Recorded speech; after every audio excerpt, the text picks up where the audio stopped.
Hello everyone. Study class में आपका स्वागत है। लुसेंट बाल विकास एवं शिक्षा शास्त्र का यह अध्याय 3.4 संज्ञान तथा संवेग है। इसके पहले का चैप्टर का वीडियो मैंने ऑलरेडी यूट्यूब पर अपलोड कर दिया हूँ, जिसका लिंक डिस्क्रिप्शन में मिल जाएगा। तो आइए शुरू करते हैं। संज्ञान तथा संवेग। सबसे पहले जानेंगे संज्ञान, जिसे इंग्लिश में कॉग्निशन कहते हैं। संज्ञान से तात्पर्य एक ऐसी प्रक्रिया से है जिसमें संवेदन, सेंसेशन, प्रत्यक्षण, परसेप्शन, प्रतिमा, इमेजरी, धारणा, तर्कना जैसी मानसिक प्रक्रियाएं सम्मिलित होती हैं। संज्ञान से तात्पर्य संवेदी सूचनाओं को ग्रहण करके उसका रूपांतरण, विस्तरण, संग्रहण, पुनर्लाभ तथा उसका समुचित प्रयोग करने से होता है। संज्ञानात्मक विकास से तात्पर्य बालकों में किसी संवेदी सूचनाओं को ग्रहण करके उस पर चिंतन करने तथा क्रमिक रूप से उसे इस लायक बना देने से होता है जिसका प्रयोग विभिन्न परिस्थितियों में करके वे तरह तरह की समस्याओं का समाधान आसानी से कर लेते हैं। संज्ञानात्मक विकास के क्षेत्र में 3 सिद्धांत महत्वपूर्ण हैं। पहला है पियाजे का सिद्धांत, दूसरा है वायगोत्स्की का सिद्धांत और तीसरा है ब्रूनर का सिद्धांत। चलिए एक एक करके हम पढ़ेंगे। पियाजे के संज्ञानात्मक विकास का सिद्धांत। पियाजे ने बालकों के संज्ञानात्मक विकास की व्याख्या करने के लिए 4 अवस्था सिद्धांत का प्रतिपादन किया। इस सिद्धांत में पियाजे ने संज्ञानात्मक विकास की व्याख्या निम्नलिखित 4 अवस्थाओं में की है। पहला है संवेदी पेशी अवस्था यानी सेंसरी मोटर स्टेज। यह अवस्था जन्म से 2 साल तक की होती है। इस अवस्था में शिशुओं में शारीरिक रूप से चीज़ों को इधर उधर करना, वस्तुओं की पहचान करने की कोशिश करना, किसी चीज़ को पकड़ना और प्रायः उसे मुंह में डालकर उसका अध्ययन करना प्रमुख है। पियाजे के अनुसार इस अवस्था में शिशुओं का विकास 6 उप अवस्थाओं में होकर गुजरता है। तो ये है प्रतिवर्त क्रियाओं की अवस्था। यह पहली अवस्था है जो जन्म से 30 दिन तक की होती है। इस अवस्था में बालक मात्र प्रतिवर्त क्रियाएं करता है। इन प्रतिवर्त क्रियाओं में चूसने का प्रतिवर्त सबसे प्रबल होता है। बी प्रमुख वृत्तीय प्रतिक्रियाओं की अवस्था। दूसरी अवस्था में 1 महीने से 4 महीने की अवधि की होती है। इस अवस्था में शिशुओं की प्रतिवर्त क्रियाएं उनकी अनुभूतियों द्वारा कुछ हद तक परिवर्तित होती है, दोहराई जाती है और एक दूसरे के साथ अधिक समन्वित हो जाती हैं। सी गौण वृत्तीय प्रतिक्रियाओं की अवस्था। यह तृतीय अवस्था है जो 4 से 8 महीने तक की अवधि की होती है। इस अवस्था में शिशु वस्तुओं को उलटने पुलटने तथा छूने पर अपना अधिक ध्यान देता है। बच्चे जानबूझकर कुछ ऐसे अनुक्रियाओं को दोहराते हैं जो उसे सुनने या करने में रोचक एवं मनोरंजक लगता है। गौण स्कीमेटा के समन्वय की अवस्था। यह चौथी प्रमुख अवस्था है जो 8 महीने से 12 महीने की अवधि की होती है। इस अवधि में बालक उद्देश्य तथा उस पर पहुंचने के साधन में अंतर करना प्रारंभ कर देता है। जैसे यदि खिलौना को छिपा दिया जाता है तो वह वस्तुओं को इधर उधर हटाते हुए खोज जारी रखता है। ए तृतीय वृत्तीय प्रतिक्रियाओं की अवस्था। यह 12 महीने से 18 महीने की होती है। इस अवस्था में बालक वस्तुओं के गुणों को प्रयास एवं त्रुटि विधि से सीखने की कोशिश करता है। एफ मानसिक प्रयोग द्वारा नए साधनों की खोज की अवस्था यानी stage of the invention of new means through mental condition. यह अंतिम अवस्था है जो 18 महीने से 24 महीने की अवधि तक की होती है। यह ऐसी अवस्था है जिसमें बालक वस्तुओं के बारे में चिंतन प्रारंभ कर देता है। इस अवधि में बालक उन वस्तुओं के प्रति भी अनुक्रिया करना प्रारंभ कर देता है जो सीधे दृष्टिगोचर नहीं होती हैं। इस गुण को वस्तु स्थायित्व यानी ऑब्जेक्ट परफॉर्मेंस कहा जाता है। दूसरा है प्राक संक्रियात्मक अवस्था यानी प्री ऑपरेशनल स्टेज। यह अवस्था 2 से 7 साल की होती है, अर्थात प्रारंभिक बाल्यावस्था। इस अवस्था को पियाजे ने 2 भागों में बांटा है, प्राक संप्रत्यात्मक अवधि तथा अंतर्दर्शी अवधि। ए प्राक संप्रत्यात्मक अवधि यानी प्री कॉन्सेप्चुअल पीरियड। यह अवधि 2 से 4 साल की होती है। इस अवस्था में बालक सूचकता यानी सिग्निफायर विकसित कर लेता है। सूचकता का तात्पर्य इस बात से है कि बालक यह समझने लगता है कि वस्तु, शब्द, प्रतिमा तथा चिंतन किसी चीज के लिए किया जाता है। पियाजे ने संकेत तथा चिन्ह को प्राक संक्रियात्मक चिंतन का महत्वपूर्ण साधन माना है। इस अवस्था में बालकों को इन सूचकता का अर्थ समझना होता है तथा अपने चिंतन एवं कार्य में उसका प्रयोग सीखना पड़ता है। इसे पियाजे ने लाक्षणिक कार्य की संज्ञा दी है। बालकों में लाक्षणिक कार्य मूलतः 2 तरह की क्रियाओं, अनुकरण एवं खेल के द्वारा होता है। अनुकरण की प्रक्रिया द्वारा बालक सूचकता को सीखता है। उदाहरण के लिए, बालक जब माँ के फल को कहने का अनुकरण करता है तो वह धीरे धीरे फल एवं उसके अर्थ को समझता है। बी अंतर्दर्शी अवधि। यह अवधि 4 से 7 साल की होती है। इस अवधि में बालकों का चिंतन एवं तर्कना पहले से अधिक परिपक्व हो जाती है, जिसके परिणाम स्वरूप बालकों की साधारण मानसिक प्रक्रियाएं जोड़, घटाव, गुणा तथा भाग आदि में सम्मिलित होती हैं। उन्हें वह कर पाता है, परंतु इस मानसिक क्रियाओं के पीछे छिपे नियमों को वह नहीं समझ पाता है। उदाहरण के लिए, बालक यह समझता है कि 3 × 3 = 9 हुआ, परंतु 9 + 3 = 3 कैसे हुआ, यही नहीं समझ पाता है। तीसरा है ठोस संक्रिया की अवस्था यानी स्टेज ऑफ कॉन्क्रीट ऑपरेशन। यह अवस्था 7 साल से प्रारंभ होकर 12 साल तक चलती है। इस अवस्था की विशेषता यह है कि बालक ठोस वस्तुओं के आधार पर आसानी से मानसिक संक्रियाएं करके समस्या का समाधान कर लेता है। जैसे बालक 3 × 3 = 9 तथा 9 + 3 = 3 होगा 9/3 = 3 होगा, यह समझ विकसित कर लेता है। इस अवस्था में बालकों में 3 महत्वपूर्ण संप्रत्यय विकसित हो जाती हैं: संरक्षण, संबंध तथा वर्गीकरण। इस अवस्था में बालक तरल, लंबाई, भार तथा तत्व के संरक्षण से संबंधित समस्याओं का समाधान कर पाता है।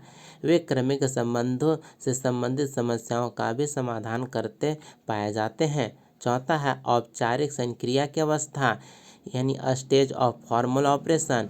यह अवस्था 11 साल से प्रारंभ होकर वयस्कावस्था तक चलती है।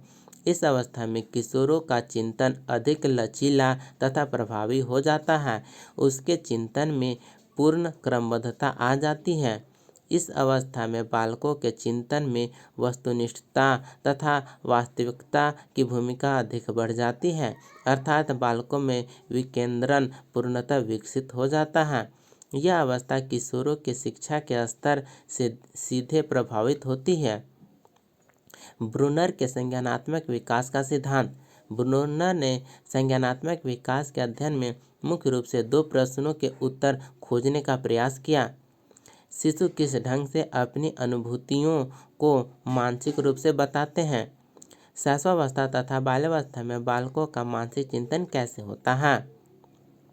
ब्रूनर ने शिशु अनुभूतियों के मानसिक रूप को 3 तरीकों द्वारा बताया: ए संक्रियता, बी दृश्य प्रतिमा, सी सांकेतिक। सांकेतिक एक ऐसा तरीका है जिसमें शिशु अपनी अनुभूतियों को क्रिया द्वारा व्यक्त करता है। उदाहरण के लिए, दूध का बोतल देखकर शिशु द्वारा मुंह चलाना, हाथ पैर फेंकना इत्यादि, जिसके द्वारा वह दूध पीने की इच्छा की अभिव्यक्ति कर रहा है। दृश्य प्रतिमा विधि यानी आइकॉनिक मेथड में बालक अपने मन में कुछ दृश्य प्रतिमाएं बनाकर अपनी अनुभूतियों की अभिव्यक्ति करता है। फिर है सांकेतिक विधि, सिंबॉलिक मेथड, में बालक भाषा के व्यवहार द्वारा अपनी अनुभूतियों की अभिव्यक्ति करता है। ब्रूनर के अनुसार इन तीनों के संप्रत्यय का विकास एक क्रम में होता है। जन्म से करीब 18 महीनों तक सक्रियता विधि की प्रधानता देखी गई है। 1.5 या 2 वर्ष की उम्र में दृश्य प्रतिमा विधि की प्रधानता होती है और करीब 7 वर्ष की उम्र में सांकेतिक विधि की प्रधानता होती है। ब्रूनर एवं पियाजे के संज्ञानात्मक सिद्धांत में अंतर। ब्रूनर ने भी पियाजे के समान ही संज्ञानात्मक विकास को एक क्रमिक प्रक्रिया माना है तथा बालकों के चिंतन में संकेत तथा प्रतिमा को महत्वपूर्ण माना है। ब्रूनर के सिद्धांत की व्याख्या पियाजे के सिद्धांत की प्रथम 3 अवस्थाओं के समानांतर है, परंतु ब्रूनर ने संज्ञानात्मक विकास में भाषा को पियाजे की तुलना में अधिक महत्वपूर्ण बताया है। उनके अनुसार बालकों के चिंतन में भाषा की अहमियत अधिक होती है। पियाजे के सिद्धांत में बालकों के चिंतन में उनकी परिपक्वता एवं अनुभूतियाँ तुलनात्मक रूप से अधिक महत्वपूर्ण होती हैं। वाइगोत्स्की के संज्ञानात्मक विकास का सिद्धांत। वाइगोत्स्की ने बच्चों के संज्ञानात्मक विकास में सामाजिक कारकों एवं भाषा को महत्वपूर्ण बतलाया है। इसलिए वाइगोत्स्की के संज्ञानात्मक विकास के सिद्धांत को सामाजिक सांस्कृतिक सिद्धांत भी कहा जाता है। पियाजे के अनुसार बच्चों के संज्ञानात्मक विकास में संस्कृति तथा शिक्षा की भूमिका महत्वपूर्ण नहीं होती है।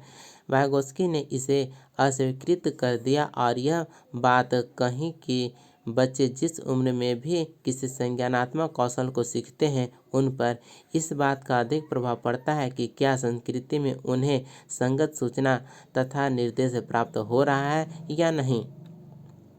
वाइगोत्स्की के अनुसार संज्ञानात्मक विकास एक अंतर्वैयक्तिक सामाजिक परिस्थिति में संपन्न होता है, जिसमें बच्चों को अपने वास्तविक विकास के स्तर तथा उनके संभाव्य विकास के स्तर के तरफ ले जाने की कोशिश की जाती है।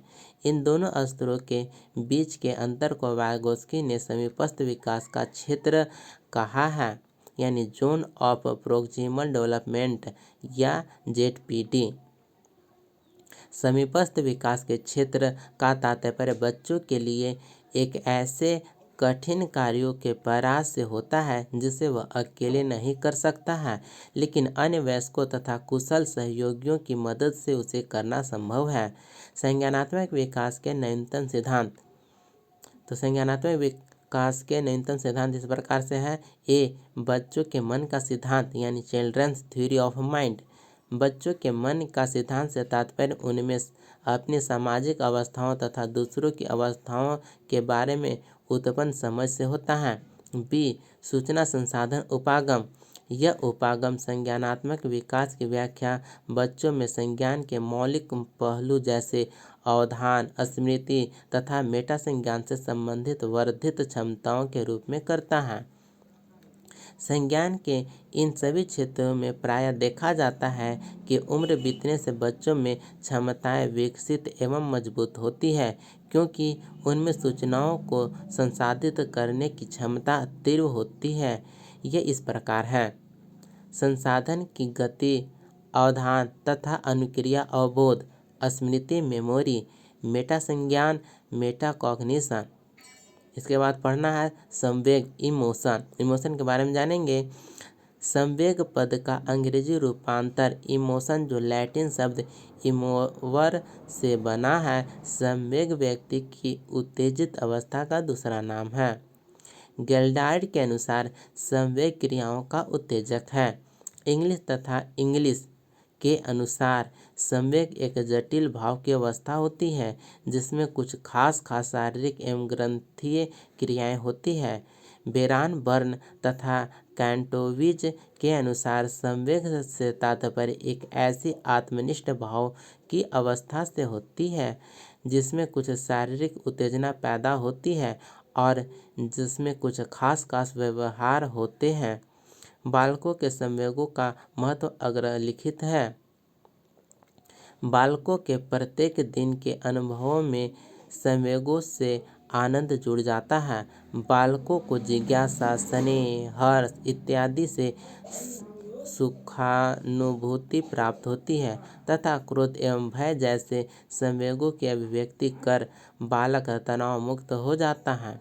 बी, जब बालक में संवेगात्मक अनुक्रियाओं की बार बार पुनरावृत्ति होती है तो ये संवेगात्मक अनुक्रियाएं बालकों में आदत के रूप में परिवर्तित होती हैं।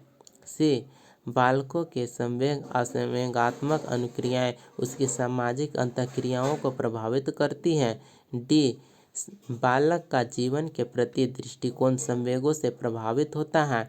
ई, बच्चे संवेगों द्वारा आत्म मूल्यांकन और सामाजिक मूल्यांकन करते हैं।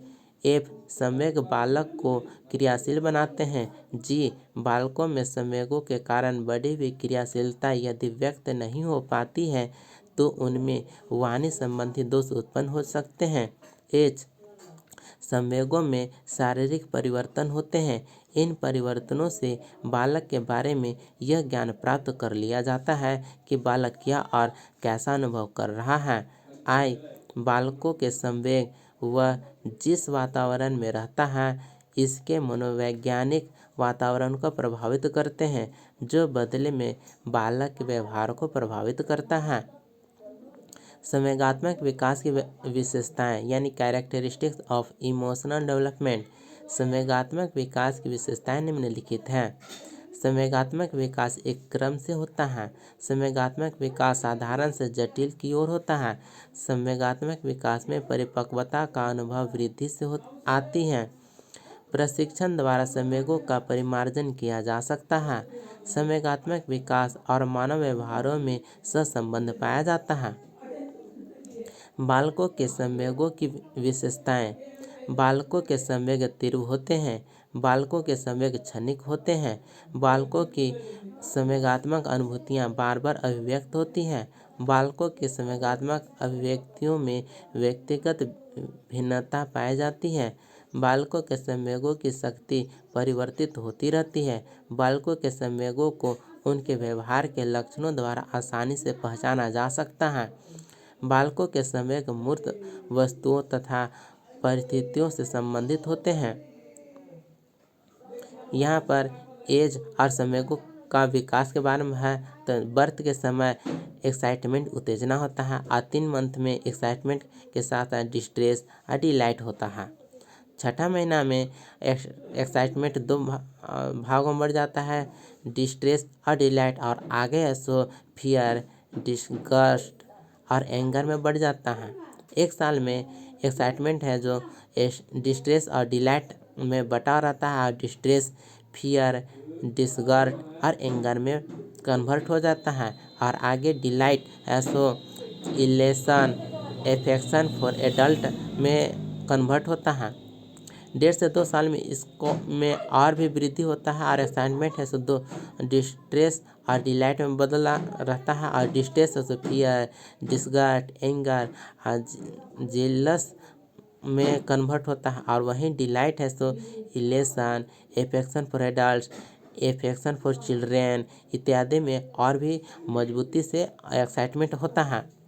और दूसरा साल में एक्साइटमेंट पूर्ण रूप से डेवलप हो जाता है, जो एक्साइटमेंट डिस्ट्रेस और डिलाइट में कन्वर्ट होता है। डिस्ट्रेस होता है fear, disgust, anger, jealous distress होता है, और जहाँ पर डिलाइट के रूप में elation, affection for children, affection for adult, Joy के रूप में एक्साइटमेंट आता है। नेक्स्ट टॉपिक है अति संवेगात्मक के कारण यानी कॉजेज ऑफ हाइटेंड इमोशनलिटी।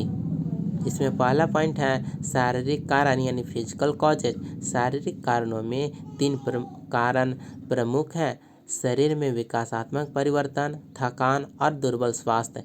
इन तीनों ही कारणों के कारण बालक की संवेगात्मकता बढ़ सकती है। दूसरा पॉइंट है मनोवैज्ञानिक कारण यानी साइकोलॉजिकल कॉजेज। मनोवैज्ञानिक कारणों में बुद्धि और आकांक्षा स्तर अधिक महत्वपूर्ण है। समान आयु के बालकों में जिन बालकों की बुद्धि कम होती है उनमें संवेगात्मक नियंत्रण भी कम मात्रा में होता है। नेक्स्ट है उच्च आकांक्षा स्तर की उपस्थिति में बालकों को कई बार असफलता का सामना करना पड़ता है। इस अवस्था में चिंता के लक्षण उत्पन्न हो जाते हैं। तीसरा है वातावरण संबंधी कारण यानी इन्वायरमेंटल कॉजेज। बच्चों को उसके परिवार तथा अन्य लोग किस प्रकार संभालते हैं, बच्चों के आपसी लड़ाई झगड़े, माता पिता का अधिक लाड़ प्यार, माता पिता का बच्चों की ओर ध्यान देना इत्यादि कुछ ऐसे वातावरण संबंधी कारक हैं जो बालकों के मनोवैज्ञानिक वातावरण से संबंधित होते हैं। ये सभी कारक बालक की अति संवेगात्मक को भी महत्वपूर्ण ढंग से प्रभावित करते हैं। वह पढ़ना है बालक संवेगात्मक को प्रभावित करने वाले कारक यानी factors affecting child emotional.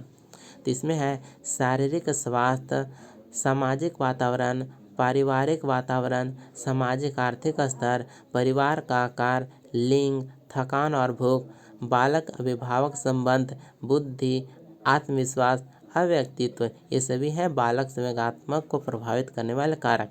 Next topic है संवेगों का नियंत्रण यानी कंट्रोल ऑफ इमोशंस। संवेगों का नियंत्रण करने का अर्थ है उनका उपयोग ठीक दिशा में होना। संवेगों के नियंत्रण के कुछ प्रकार निम्नलिखित हैं। पहला है अध्यवसाय। बालकों में संवेगों के उत्पन्न होने और व्यक्त करने का समय ही नहीं देना चाहिए, क्योंकि जब बच्चे अपनी रुचि के अनुसार कुछ कार्यों को करने में व्यस्त रहते हैं तब उनमें संवेग कम उत्पन्न होता है। दूसरा है समन। यह एक प्रकार की मानसिक रचना है जिसके द्वारा व्यक्ति अप्रिय, दुखद और कष्टकारी घटनाओं, विचारों, इच्छाओं और प्रेरणाओं इत्यादि को चेतना से जानबूझकर निकाल देता है। तीसरा है विस्थापन यानी डिस्प्लेसमेंट।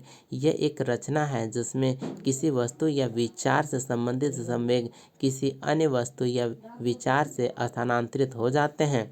चौथा है संवेगात्मक शक्ति को समाज द्वारा स्वीकृत ढंग से व्यक्त करना। इसमें बालक को इस प्रकार प्रशिक्षित किया जाता है कि वह अपने संवेगों का प्रकाशन इस ढंग से करता है कि लोग उसे पसंद करने लगते हैं। पांचवा है प्रतिगमन। अहम एकता और संगठन को बनाए रखने के लिए तथा तनाव को दूर करने के लिए जब व्यक्ति कम परिपक्व यानी जवाब का सहारा लेते हैं तो यह रचना प्रतिगमन कहलाता है। छठा है संवेगात्मक रेचन। रेचन का अर्थ है दबाए गए संवेगों को समय समय पर उभरने का अवसर देना। संवेगात्मक रेचन दो प्रकार के होते हैं। पहला है शारीरिक रेचन और दूसरा है मानसिक रेचन। सातवां पॉइंट है शोध। शोध वह क्रिया है जिसके द्वारा संवेगों का रूप इतना परिवर्तित हो जाता है कि हम उसे पहचान नहीं पाते।